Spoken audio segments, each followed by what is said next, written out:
If you've been following the series of the Type R build for a while, you know that I have the suspension light on since I changed my suspension, and I did the bypass that goes through the struts, through the OEM connectors, and for some reason, that's not working. So I have the error that I get. See, I can put it in +R or whatever mode, and then I get the adaptive system error, see your dealer. So hopefully with this HKS bypass, it's gonna get rid of this, because obviously the ones on the suspension didn't work. I'm assuming I have some wires that might have got messed up or corroded since I didn't have them for a while. And I left one exposed that I forgot to cover. I covered 3 and I left one exposed that I guess slipped.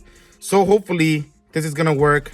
So if it works for the Fl5, now you Fl5 owners know you can do this instead of the suspension one, and it's a lot easier, unless you're doing it at the same time, but it's easier to do regardless than the other suspension bypass. So we got a package from HKS, and this is a different type of canceller that goes straight to the ADS system over here. So let's get that installed. There's gonna be a DIY video of how to install this, and let's see if this works on the Fl5. So we're gonna start with popping this rear seat off.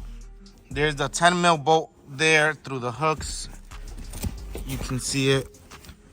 There's a 10 mil bolt there, and then you're gonna pull the little tab that's here and pop the seat up. I'm not gonna take it off completely like recommended. I'm just gonna try to go around that so I don't have to put everything back. I like to try to remove as little things as possible when I work on the car. And after you pop off that 10 mil and pop the seat up, there's gonna be a 10 mil bolt right there. So take that one off. And then there's one more. You're gonna put the seat down. And then there's this cover here that's covered. I use a little flathead to pop it off. And then there's another 10 mil that you gotta take off there to take this pillar off, is what we're taking off. So let's see if I can get the pillar off without removing all the extra stuff. Perfect. So this is gonna be super easy, it looks like. On the older Type R, you have to take out this whole panel. But on the Fl5, the module is right here. So we're gonna take first is the harness that they provide. It's like a Y harness. Unplug this. I'm gonna plug in the new one.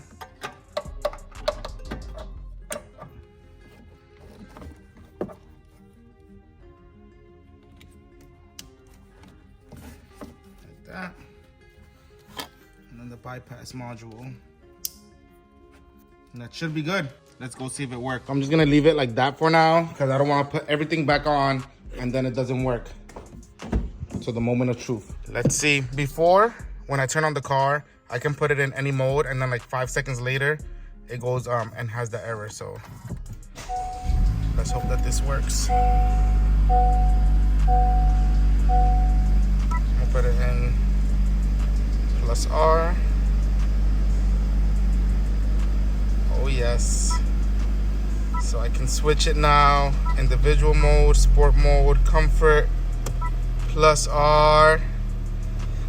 Oh, finally. I was so frustrated before. If you guys saw the video where we did the wheels on Chris's Integra Type R, that's when I installed the sensors on this car, and I was so frustrated because I lasted probably like a whole 2 hours messing with it, and it didn't work, obviously, and that's why I had to get this. But I was so frustrated that day because I got this bypass sensors, you know, to get everything working, get my +R mode and all that stuff working, and I'm finally it works.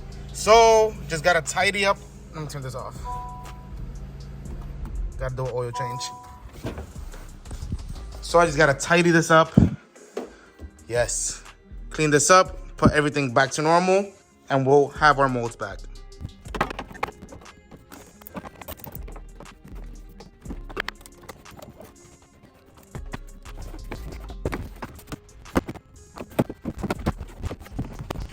So the top clip here is very annoying. You gotta make sure that it scoops on there. If not, you're gonna have a gap here. But other than that, put everything back to normal. Let's put the 10 mils in.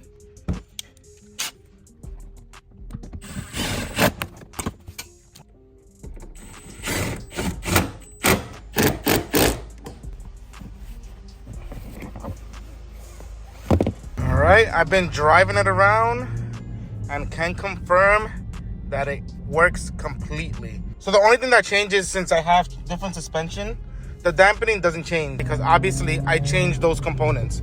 But what does change now that I have my settings is the firmness of the steering wheel. So when I put it in Sport, Comfort, or Plus R, it changes the firmness of the steering wheel. The rev matching, I can change how aggressive it is. So it has a Sport option and it has a Comfort option. And also the tone of the exhaust and how the exhaust valves work. Because with Plus R, Sport mode, and Comfort mode, they work a little bit different. Without the bypass, the car is stuck in Sport mode. So now I can go in Plus R, Comfort, or Sport, so I can do whatever I want. And I get back my individual settings, so I can set it up however I want, which is how I used to have it before I swapped the suspension. And obviously this is catered to however you want it, but I'm so glad that I get my Type R tach back, because obviously that's one of the things that's unique to this car, and I love how it looks, so I'm glad to have that back. So if you guys watched the whole video, thank you so much. I know it was a short video, but it's a very useful one, at least for me and people that change their suspension of the Fl5, Type R, and I'm sure that this works for the D5 Integra as well. So to me, if you're not doing it at the same time as the struts, where you have to take off your wheels again after doing your suspension, this is definitely worth it, because it's 3 10mm bolts, a couple plugs, a zip tie, and it's installed super easy compared to the other ones. Me, I'm just extra excited that I got all my modes back, and it's good information to know and share with everybody in the Fl5 community, D5 community, Honda community, car community, all that stuff. So share the video, subscribe to the channel, and like it.